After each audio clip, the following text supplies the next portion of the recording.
অবশেষে বৃদ্ধাশ্রমে শেষ আশ্রয় পেলেন জাহাঙ্গীরনগর বিশ্ববিদ্যালয়ের সাবেক অধ্যাপক আব্দুল আউয়াল। কোনো কিছুতেই তার অভাব ছিল না।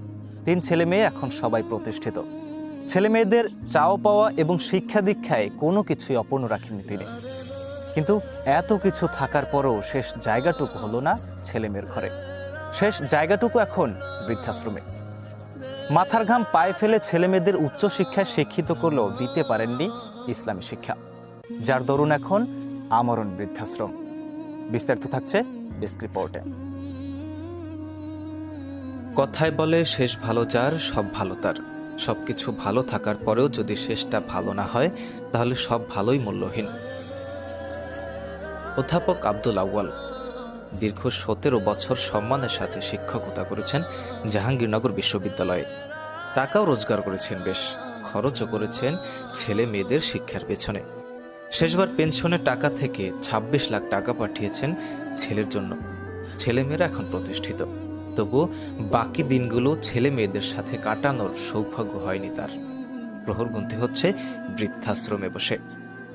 অধ্যাপক আব্দুল আউয়াল ছেলে মেয়েদেরকে উচ্চশিক্ষায় শিক্ষিত করতে পারলেও দিতে পারেননি ইসলামী শিক্ষা, যার খেসারত দিতে হচ্ছে আজ বৃদ্ধাশ্রমে বসে।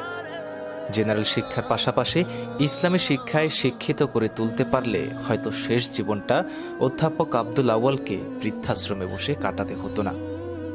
নৈতিক মূল্যবোধ জাগ্রত করতে ইসলামী শিক্ষার বিকল্প নেই, কারণ ইসলামী শিখিয়েছে পিতামাতার সাথে কেমন ব্যবহার করতে হবে। আল্লাহ তাআলা পবিত্র কোরআনের সূরা বনী ইসরাঈলের 23 নং আয়াতে বলেন, আর তোমার রব আদেশ দিয়েছেন যে তাকে ছাড়া অন্য কারো ইবাদত করবে না এবং পিতামাতার সাথে সদাচরণ করবে। তাদের একজন অথবা উভয়ই যদি তোমার নিকট বার্ধক্যে উপনীত হয় তবে তাদেরকে উফ বলো না এবং তাদেরকে ধমক দিও না, আর তাদের সাথে সম্মানজনক কথা বলো। পিতামাতার সাথে সদ্ব্যবহার নিয়ে অসংখ্য হাদিস রয়েছে। হযরত আবু উমামা রাদিয়াল্লাহু তাআলা আনহু থেকে বর্ণিত, একজন ব্যক্তি রাসূল সাল্লাল্লাহু আলাইহি ওয়াসাল্লামকে বলল, হে আল্লাহর রাসূল সাল্লাল্লাহু আলাইহি ওয়াসাল্লাম, সন্তানের উপর পিতামাতার কি হক আছে? তিনি বললেন, তারা তোমার বেহেশত, তারা তোমার দোজখ। যেই মা 10 মাস 10 দিন সন্তানকে গর্ভে ধারণ করে পৃথিবীর মুখ দেখিয়েছেন, যেই বাবা সন্তানের জন্য দিনরাত পরিশ্রম করেছেন, সেই পিতামাতাকেই আমরা বৃদ্ধাশ্রমে পাঠিয়ে দেই। তোমার সন্তানও তোমাকে বৃদ্ধাশ্রমে পাঠাবে না, এই গ্যারান্টি কে দিবে? সন্তানের প্রতি পিতামাতার যেমন হক রয়েছে, তেমনি পিতামাতার প্রতিও সন্তানের হক রয়েছে, আর তা হচ্ছে আপনার সন্তানকে অবশ্যই দ্বীনি শিক্ষায় শিক্ষিত করে তুলতে হবে। তাহলে হয়তো শেষ জীবনটা বৃদ্ধাশ্রমে বসে কাটাতে হবে না। ডেস্ক নিউজ, উজান টিভি। প্রিয় দর্শক, এই ছিল আমাদের সংবাদ। আমাদের পরবর্তী সংবাদ দেখতে উজান টিভি ফেসবুক পেজ ফলো করে ইউটিউব চ্যানেল সাবস্ক্রাইব করবেন।